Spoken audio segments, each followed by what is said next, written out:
Hey guys, welcome back to After the Whistle. I'm your host, Stefan Spiroff, alongside my co-hosts, Cfl Partnership and Adam Morency. It is Monday, March 15th, 2021. Thank you for joining us here on After the Whistle on Genesis 360.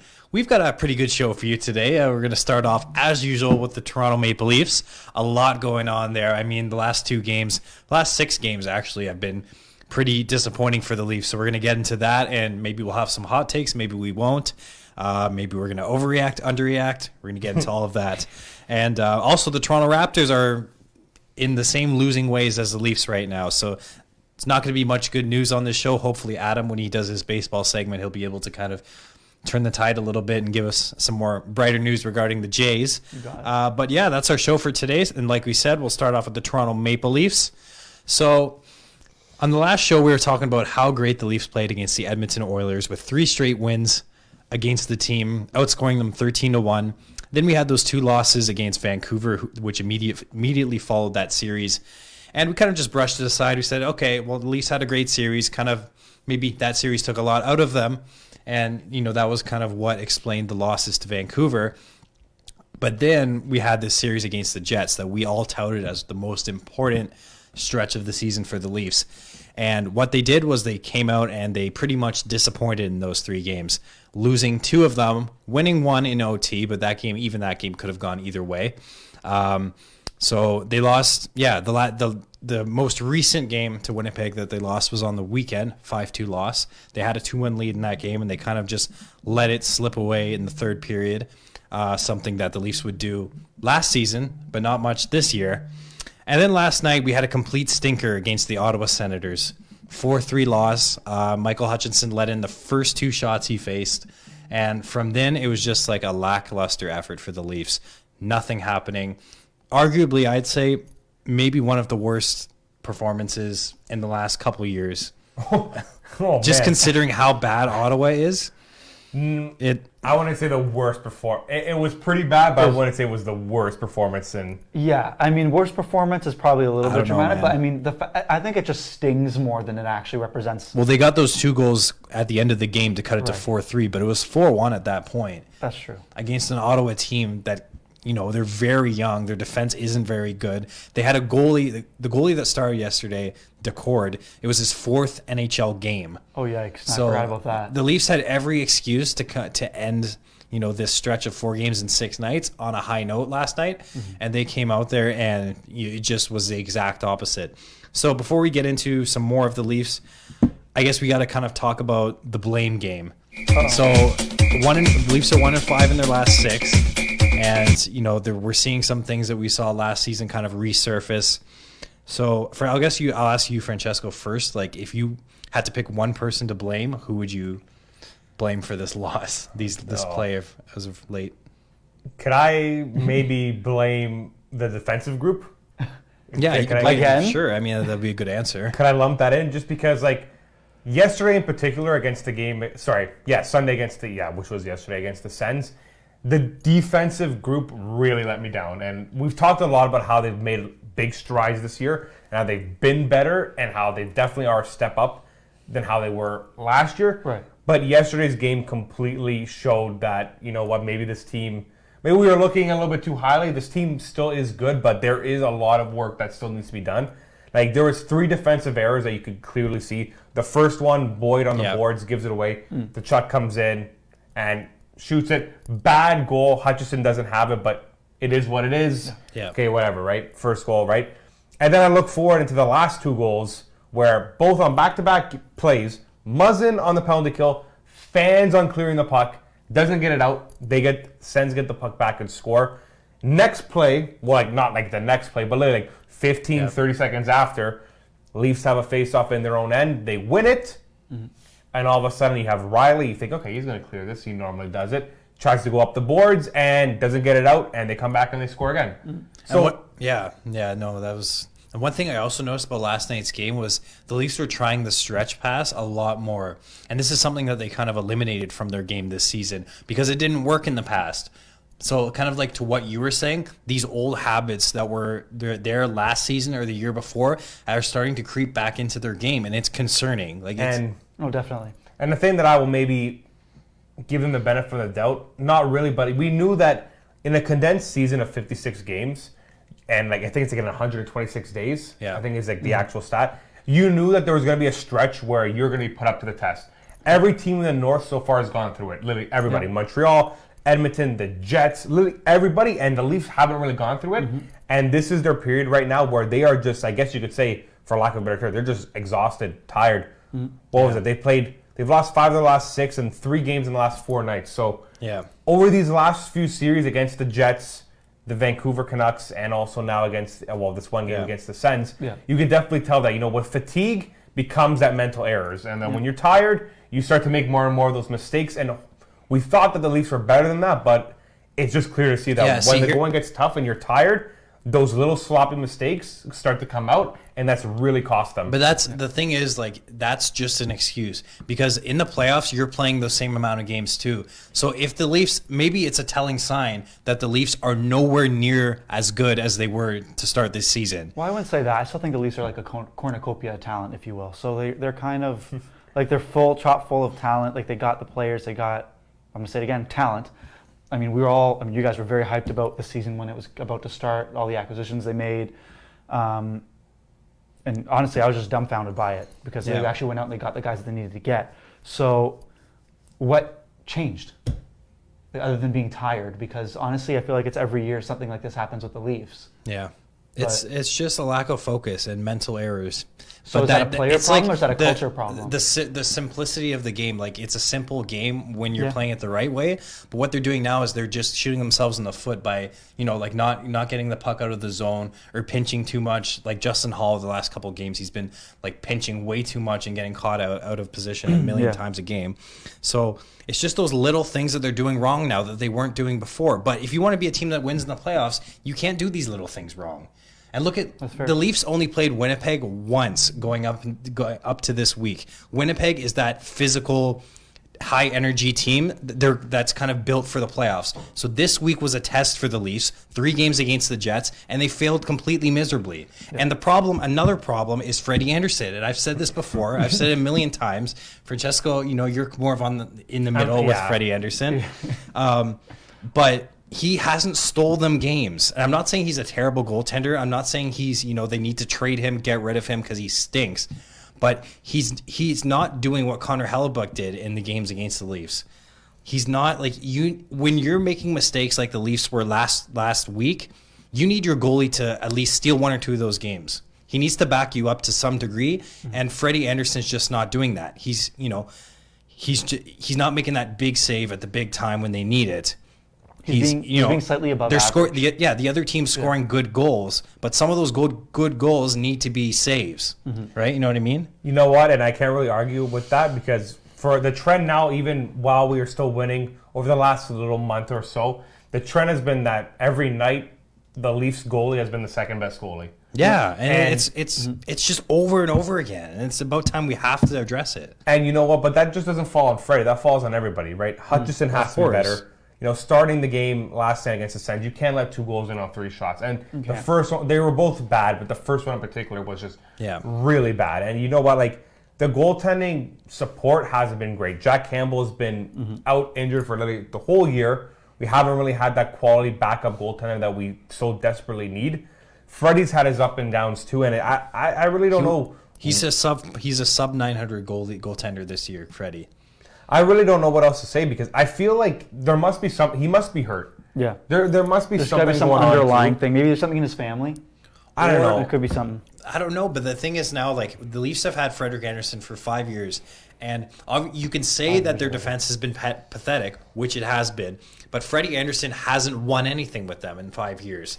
So it's like his contract is coming up, and now I think, this, especially if the season ends, not where the Leafs want it to end, if they're out in the first round again, they're going to look at Freddie Andersen and say, look, he's a solid goaltender, but we haven't been able to get over the hump with him. So maybe, the fault is not all on our defense. Maybe he's part of the problem. Well, I feel like it's a tricky conversation to have because for so long of those 5 years, for at least 3 of them, consistently, you could say that Freddie Andersen was doing way more than he was supposed to, and he was going out of his way to keep the Leafs in games. But like Carey Price, we talked about last week, in the last 5 years, each year he's been getting worse and worse. Yes, but what I'm saying is that this guy has been overworked. I know, but he's a pro athlete. Yes, He's you're a a pro pro athlete, but it's athlete. the same thing we talk about Price. It's the same thing. Oh, you need to get Jake Allen's good because it could save Price some minutes. It saves him games. He doesn't have to be as overworked. He's more fresh. Yeah, during the season, but you come back. Okay, you can't tie one season with the next season. No, but It's you clean after that. No, but you look through it as a whole into the playoffs as well too. Right. If you're consistently playing out of the 82 games, if you're consistently playing 66 games, 67 games over a course of time, that's going to catch up to you. Yeah. It is. Yeah. No matter what Yeah. sport you play, Yeah. if you're consistently playing game in, game out, over a period of time, it is slowly going to catch up to you. And maybe that's where we're at right now, where Freddie, for a good part of his Leaf career, has stood on his head and has been the saving grace for us in the defensive end. Because the Yeah. defense was terrible, giving up literally 40 shots a game. The Leafs were consistently getting outshot, and he was making save after save. And now, kind of, the scales have been tilted a little bit. Now, the Leafs are looking for him to make those saves that we know he can make, but something's up and it's not being there. So Yeah, and like we said, like there's a combination of things going on right now that is contributing to the way the Leafs are playing. One being Austin Matthews is clearly, I'd say he's playing at 50% right now. Like he looks bad right now. Like it looks like he shouldn't even be playing by the looks of it because he's not doing anything. He's not giving the team, like adding anything to the team right now because he can't play at his maximum potential. Well, with a guy like Austin Matthews, and we even talked about it last week, there's a difference between being injured and being hurt. And if you're injured, you definitely can't play. If you're hurt, you can power through it. And we know in professional sports, people power through all the time. A lot of people do. I know. Especially in hockey. But if you're the Leafs now, we have this little 4-day break. And you got to look really into the future and say, okay, like, what's the consensus here? Like, what's the answer? Either we maybe rest Austin for a little bit more and give him a little bit more time to, recoup and be fresh, or you ride it out. I really don't know what the answer is because I feel like if you're Austin Matthews, maybe you want to keep playing and get more comfortable, or maybe you need some time off. So who knows? This 4 days that they have off is definitely beneficial for. It's beneficial for everyone to get their legs back, get a little bit of rest, but also it's longer. It's a longer period of time out now, and a nice 9-point lead that the Leafs had Is blown. It's blown. It's yeah. done. And by the end It's of anyone's division. Yeah, now. by the end of the week, Winnipeg could catch up, overtake them in first, and Well, hopefully the Habs do you guys a favor and win tonight. But hopefully. Just before we move on, like another thing that's been kind of bugging me lately is that Sheldon Keefe is still playing Joe Thornton with Matthews and Marner. And well, no, he has.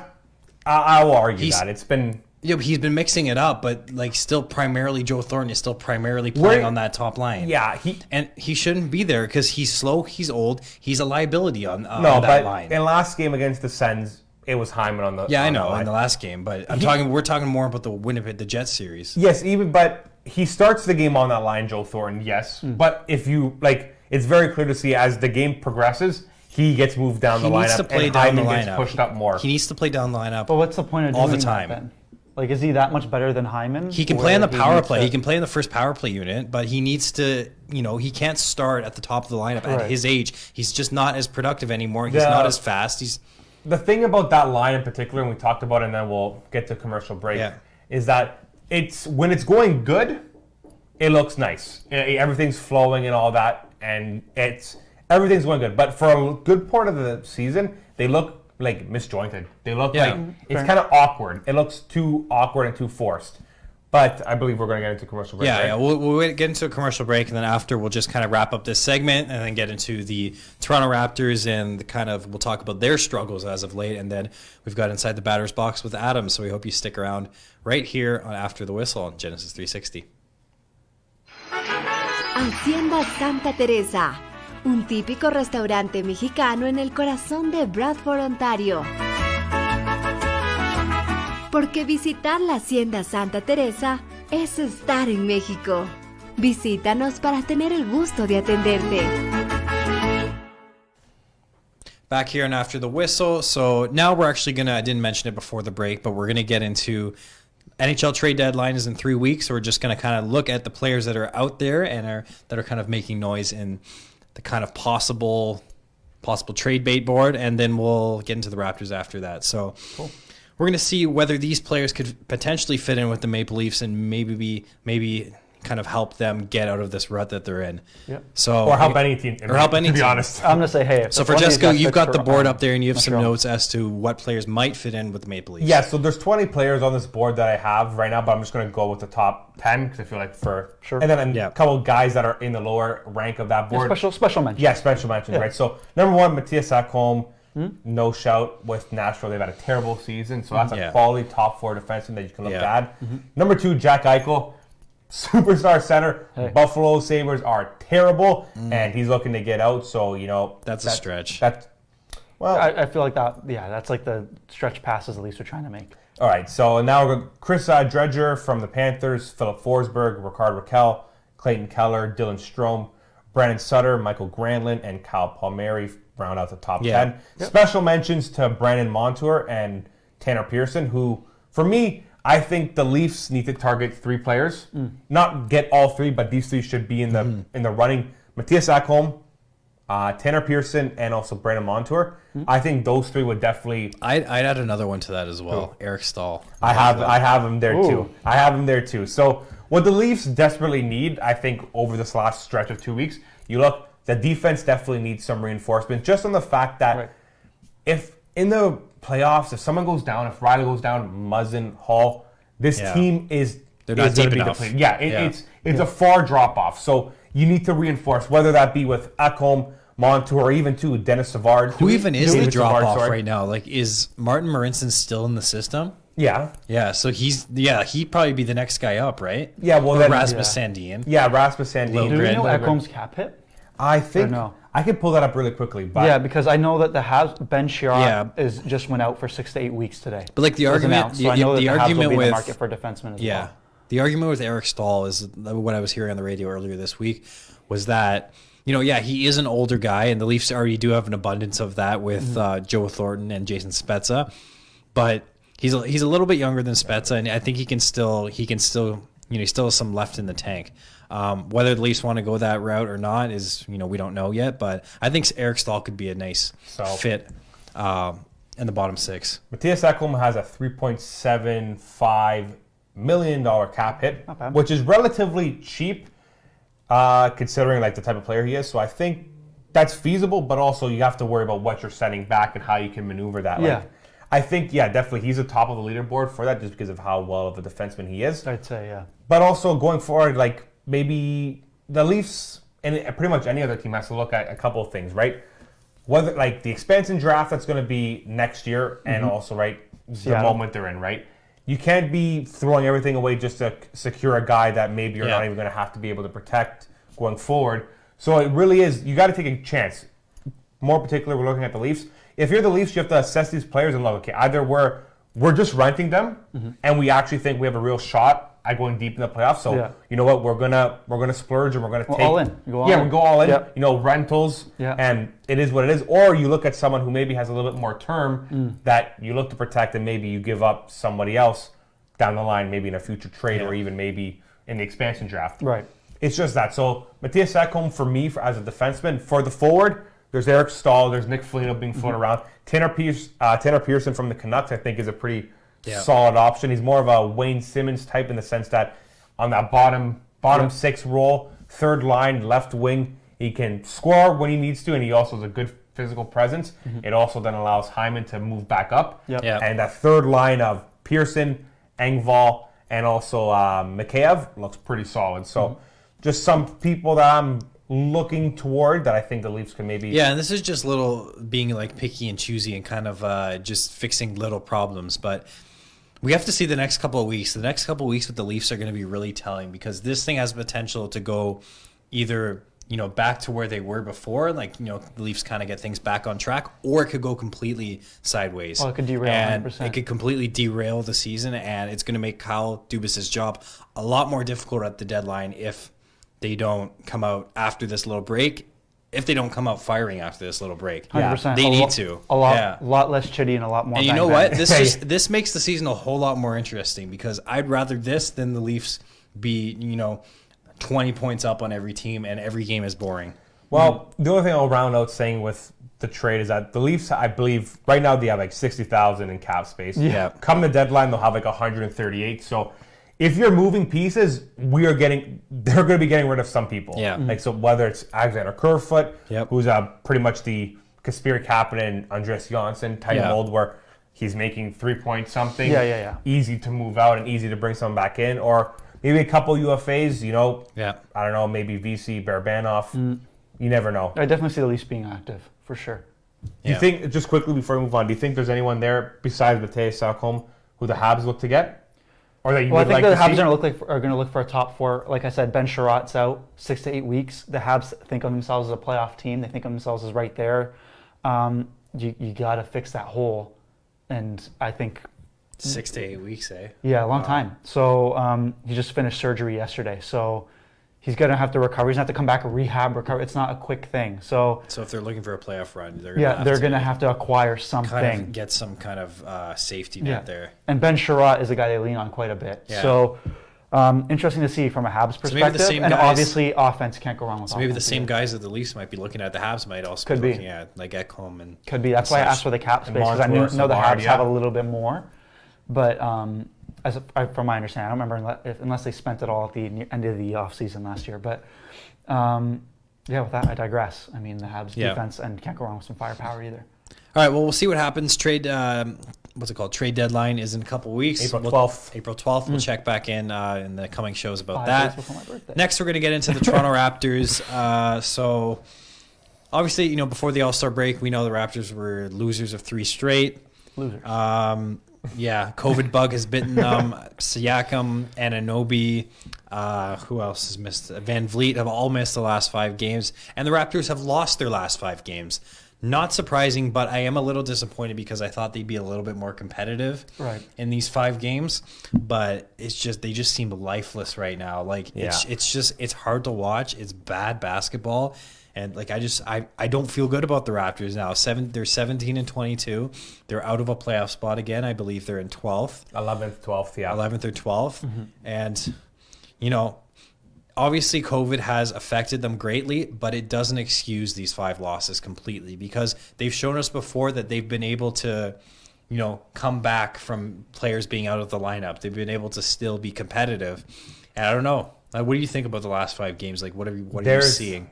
There's a bunch of things to unravel. I feel like even if you look in their last 10, they're 2-8. Yeah, that record seems very familiar to start the year. Yeah, and I feel like this year has just been, we've been very hopeful, and it's been a roller coaster of a year for the Raptors. Yeah, there's times where we've started saying these guys look terrible. We don't know. This is a shell of the team we see. Yeah. Then all of a sudden, they had a little bit of an upward trajectory. They are pulling out wins. They were grinding. They're working hard. And then we're like, okay, that's the team that we're used to seeing. Right. Then COVID hit them. And now we're back to the same basis as we really got to see what the depth was for the Raptors, and it is not good. No, there's none, really. It is not good. And for over the last 3 or 4 years, we've really talked about how the Raptors had quality depth coming off the bench. Mm-hmm. Their bench is one of the strongest facets of their game. But I feel like, sorry to cut you off, but I feel like that bench looked good because their starting players were good. Yeah, but they were bench guys. Now the bench guys are starters. Yeah. I know, that's what I mean. But the bench guys, when they don't have to start, are good because they're coming in and they're doing a good job. But when you got to rely on them, it's like, okay, well, you're asking me to do too much. It's like when you're relying in hockey, when you're playing your backup goalie every single game, eventually he's going to get exposed. Yeah. No, and that's exactly that was the that was the analogy. Oh, is that your next point? No, that was the road that I was walking down. No, that's where I was leading to. It's like with guys like Matt Thomas, DeAndre Bembry, and Stanley Johnson, when they're having selective minutes and they're coming off for 8 minutes and this and that, and they can put in quality shifts. Then fine. That's okay. That's fine. That's great. But when they're starting to lay a little bit more up, 13, 15 minutes, more of a expanded role, that's where the Raptors have been in trouble. And perfect example was last year. There was the Western Conference road trip that they went on. Yeah. And they had Ibaka as center. He's not a center, but he can play center. Yeah, he can. And then you also have Marc Gasol as a center. So 2 quality centers. Yep. And Chris Boucher was our third option. Mm-hmm. He went into that trip and was playing center and absolutely dominated because he was our third option. Mm-hmm. When he's coming off and in a reduced role, he can produce. Now this year he is our number 1 center and also our number 2 power forward option, and that's just not good enough. No. And I don't know what you need to do. If you're the Raptors, you seriously got to sit there and look at yourselves and think, okay, do we have enough to make even a decent playoff run? And if the answer is you feel yes, then okay, then you move forward and maybe you make some trades. If the answer is no, then still you have to look at, okay, how do we get something in return and get some talent and get some depth to this roster going forward? Because that's the biggest need right now. But in a way, I feel like it's happened at a pretty good time, because now it allows them before some kind of deadline or anything comes in, because you know now, okay, well, our depth is not there. If we want to go, like you said, if we want to go, we got to go. But that's up to management. So what do you, if you guys have to make a prediction, we know the Raptors have regrouped before. Do you say they do it again, or with all the noise around Lowry, do you think this is kind of a downward spiral that's not going to end? Do you want to go first? I feel like I said from the beginning, I feel like the team's destiny is in the play-in round. I feel like that's where the team is going to fall, and it's a big hill they have to climb right now. That's the worst spot to finish. It is the worst spot to finish, but I think that's the most realistic, and I still feel like they could do that. If they can muster even half of what they were doing before this COVID stretch. Well, there's a lot of talk going on the internet right now about them just tanking. About fans saying they should tank this year because it's a weird year. It's COVID. They're not playing at their home arena. They're probably going to trade Lowry. Yeah. So it's like the argument is this is the best year ever for a team to tank. Well, you can't take now. Yeah. Like you can't take halfway through the year. Well, think about it. If you finish like I said before, if you finish in 8th and you're out in the first round, you get nothing. But if you're, let's say they trade to Lowry at the trade deadline, or they just trade a bunch of guys. And start playing a bunch of young guys to give them experience. Yeah, you're inadvertently tanking. I get it. But then you're getting a great pick back at the end of the day. No, that's fair. And that was going to be my answer to the question you asked earlier. If the Raptors turn it around, it'll solely be because management said we're going to go out and acquire guys because we want to go to the playoffs. And that, Francesco, that goes back to what you were saying. Like it's a pivotal moment for that ownership group because they have to figure out where they are. And right now it's like nobody knows where the Raptors are going. Like you can't pinpoint where they're too good to be last. And they're not good enough to go deep. They're not good enough. Exactly. You're like, what do we do? And the Jays had a and they're not going. They have no direction right now. The Raptors, like they're just there's like 5 paths in front of them. It's like a huge fork in the road, and they don't know which way to go. No, honestly, that's the perfect way to say it. There's too many roads up ahead of them, and they're looking at the map, going, "Where do we go? Where?" They don't. Their GPS isn't working because literally, it's either you could trade Lowry, keep Powell. Trade Powell, keep Lowry. Keep both of them, don't trade anything. Get rid of both of them. And then the one option is driving to a lake, which is tanking. Right? Oh, well, you know what? No, I don't think it is, because then you're saying, you know what? Then they're forced to take stock about what they have, what's important, who they should keep, who they shouldn't. No, but then when you drive into the lake, if you're driving a new car, your car will cover the insurance costs. Oh, get out of here. Now the analogy has gone way too far. That's what you get from taking. Yeah. The analogy has gone way too far.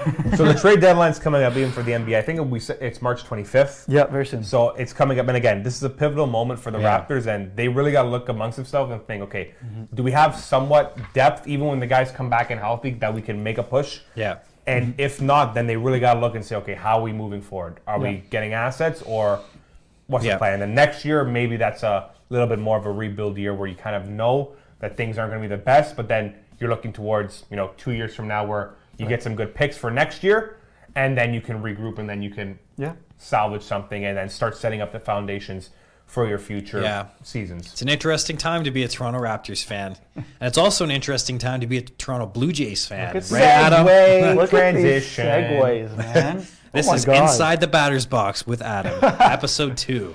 Take it away, Adam. Yeah, I was told there's going to be an interesting background for this, so we'll see when that comes up. We'll see when it comes up. But I know the Toronto Blue Jays guys are playing really well. They're 8-6, 4th amongst all Major League Baseball teams in spring training so far. Wild. 8-6, I mean, it's not much to talk about. And again, it's spring training. We know it's a practice. The Marlins are up there as well. Yeah. And the Marlins are not going to compete. So. Oh, there's the image. There we go. Look at this, guys. I feel like I'm playing. Take it right in Vaughn. We're all inside the batter's box right now. We really are. No, honestly, it went well. Ryu dominated today. Yesterday's performance. I want to give a big shout out to Alek Manoah, one of our top prospects. We didn't draft him this past season when we got Austin Martin. Yeah. I always think Austin Matthews, and I think of Austin. It's hard. But we got him the year before. Big guy from the States. Actually never had a passport before he was drafted because he thought he was going to go to an American team. Oh. But went out, got 7 strikeouts in a row in 3 innings against the Yankees. and pitched 3 perfect innings. No hits, no Wow. walks allowed. Guy's nuts. Went out, did amazing. So big shout out to him. No, Jays are playing really well. All the guys are hitting. We're outscoring teams. We're beating the teams we should be beating, which is great. What's the record? Sorry, I think I missed it. 8-6. 8-6. Kevin Biggio is playing all over the diamond. George Springer got his first 2 RBIs. He hit a home run. He's hitting the ball well. Guys, honestly, the Jays are playing their guys where they're supposed to be playing them in their positions that they're going to start the season, and in spots in the batting order where they're going to be starting, and they're producing. Yeah, it's spring training too, though. It So is. like, let's kind of like read more into it once the season starts. But obviously, Totally. like we know they're going to be a top team. It's just about them making it actually happen when the games mean something. Yeah, 100%. And along those lines, we know that the baseball season is the longest season in sports. Yeah. A lot can happen. Yep. There's a lot of funny, funky little things, Injuries rain and delays, such. injuries, all these little finicky parts of the game that that can rear their head and cause some problems. So, Yeah. well, like Stefan said, you never know till you know, but it's an exciting time to be a Toronto Blue Jays fan. So going on this preseason little run, is there anything in particular that you've noticed that's really stuck out at you? Like I know you just said Yeah. Calvin Biggio's played across The the diamond. diamond It so really far. has. Like, is there anything like along those lines that you've been kind of picking up? Like, where is his best spot right now? Because they're trying him out everywhere. Now, where do you think he's going to fall? Well, his versatility is definitely an asset, and we know that his coach, Charlie Montoyo, and the Toronto Blue Jays as a club want that in their young players especially. They don't want to move Guerrero around too much. They're going to let him play first and third. Bichette, they don't want to move at all. But Biggio is the guy that they really want to turn into a super utility guy. They know he's going to hit. He's got a good eye. He's a left-handed bat. He's quality at the plate. But he can kind of play anywhere, and that's both a blessing and a curse because you want him to play everywhere. Yeah. But this year, because they want to lock Vlad in at first, he is going to play most of his games at third base, which I'm not mad against. He's got a cannon of an arm. He's super athletic, great body to play the position. He can play in, play deep. Yeah. Doesn't really matter. He's going to get a lot of reps at third, but I also see him filling in at second if need be. He got some games at first, and maybe the outfield as well in case of emergency. 2 weeks until the season starts. Oh yeah, I'm super hyped. Wait, what are we Super now? hyped. March 15th? April Yeah. 1st is April the first 1st game, is the right? first game I against the New York ask this Yankees. every week on the show. And yeah, so that's the Jays. Looking good so far in spring training. I guess just before we kind of wrap up the show today, I know, Francesco, you had some kind of like other things around the sports world we can just mention quickly. This man's putting me on the spot really quickly. No, well, we can talk about the Cfl Xfl Partnership. Yeah, well, big deal. it's not a partnership per se. They announced that they're going to be embarking on talks to maybe develop partner. a partnership, right? Yeah. And it's no secret, CFL, definitely COVID hit them hard, and they've been trying to find a way to, stay relevant and salvage a season. And they're looking, obviously, to find ways to create revenue. Yeah. Right. It's no secret that, the CFL doesn't make the most money. It's not the most lucrative. It's not the most attractive in terms of, viewership. It has a dedicated fan base in Canada, people who are loyal, but also it needs to start making money. And the XFL, on the other hand, is just like a complete circus. They look to make money. And The XFL is the Bitcoin of sports. Yeah, that's not literally. bad. That's a good analogy. you know what? Come on. It started by Vince McMahon, Yeah. WWE. Now Dwayne The Rock Johnson has stakes in it too as well. Of course. So the point is that Where's they John have Cena? John Cena's going He's to gotta come come through, in don't worry. The point is that they have people that can, think of creative ways to drive revenue and create more interest. And I think that's ultimately what the CFL is looking for, on how they can maybe, create a little bit more attention and draw Some hype. They want draw hype. some hype. Well, they to the need that CFL. more because right now they're not even making enough money to like pay their Yeah, it's getting pretty players. bad. Like It's it's getting bad. pretty bad. So again, that's just pretty much what's been going on with the CFL. They literally, it's the first time ever that and any two organizations have announced that they're gonna start embarking on talks, like preliminary talk. Like no one ever does that. It's either you hear that they've That they begun did talks do it, and they're or, midway through it, but. I don't know. It's a very interesting thing. Don't look too much into it. Like nothing has been said I know. yet. I also heard there's some talk about them making it a 4-down game instead of 3 downs. Well, again, that's that going would to make cause much more sense. It makes more sense, but it's people who are loyal to the CFL are I not don't going know. to want that. Not going to fly with Well, that. that's the thing. Well, even to the commissioner of the league's been going around doing these interviews, and people keep asking him those questions. Like, okay, what does this look for the future of the CFL?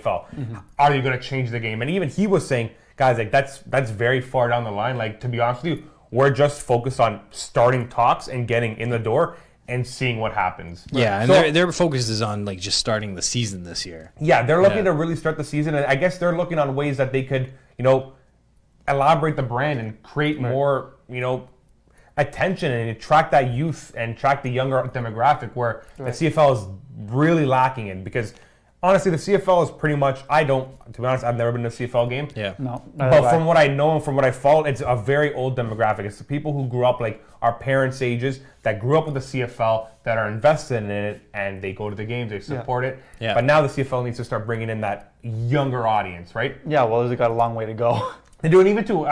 Baseball even went through a little bit of that as well. A little bit. They're going through it right now, but they're very quick and snappy in their decisions. The benefit is they have a minor league system. And a very largely developed minor league system where they can test the stuff out and then bring it up. And I think the benefit also too is that the MLB is the biggest league for baseball. It is the league for baseball. Yeah, it's it. Whereas the CFL, we all know, it's nowhere close to the NFL in terms of viewership. Would you even call it a second place?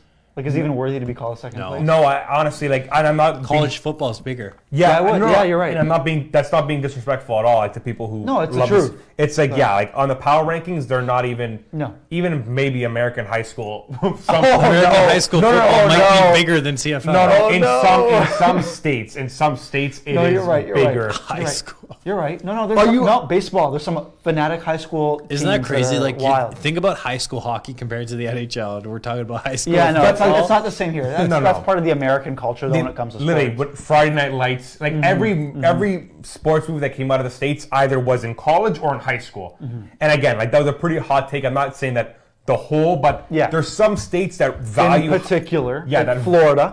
Yes, for baseball, Florida, Texas, and they value that high school game, and it attracts more audience than we do here in the CFL. Yeah. Oh yeah, and that's just how it is. That's just the reality of it. You know what? We'll see. And quickly too, I'll add because I kind of forgot. Well, I wasn't expecting, but Champions League is tomorrow. It was also last week as well too. Pretty much last week, PSG went through, Liverpool went through.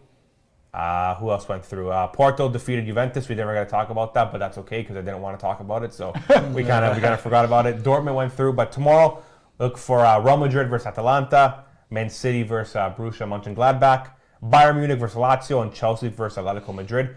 Yep. All pretty good games. The Bayern-Lazio game is a little bit out of reach. It's 4-1 for Bayern, so they got all 4 away goals, so that's pretty crucial.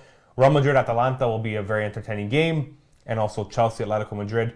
That might be entertaining. Atletico Madrid have to come out and really attack, and they're not known to do that. They're very defensive, so we'll see how it goes. And also Leafs back in action on Friday. Who are they playing on Friday? I didn't even check. Let me see. And the Raptors are also, I think, back in action tomorrow. And the Jays are playing tomorrow as well, too, and then Wednesday. The Jays play almost every day, guys. Yeah. So if you want to watch Jays games. Baseball's on all the time. So let me see. Friday against the Calgary Flames. Frames? The Frames, because Daryl Sutler's back, and he's going to be having those boys fired up. Old school hockey. Yeah, that's going to be an important game. Checking in the boards. Yeah, very important game for the Leafs. Biggest game of the year. Watch it.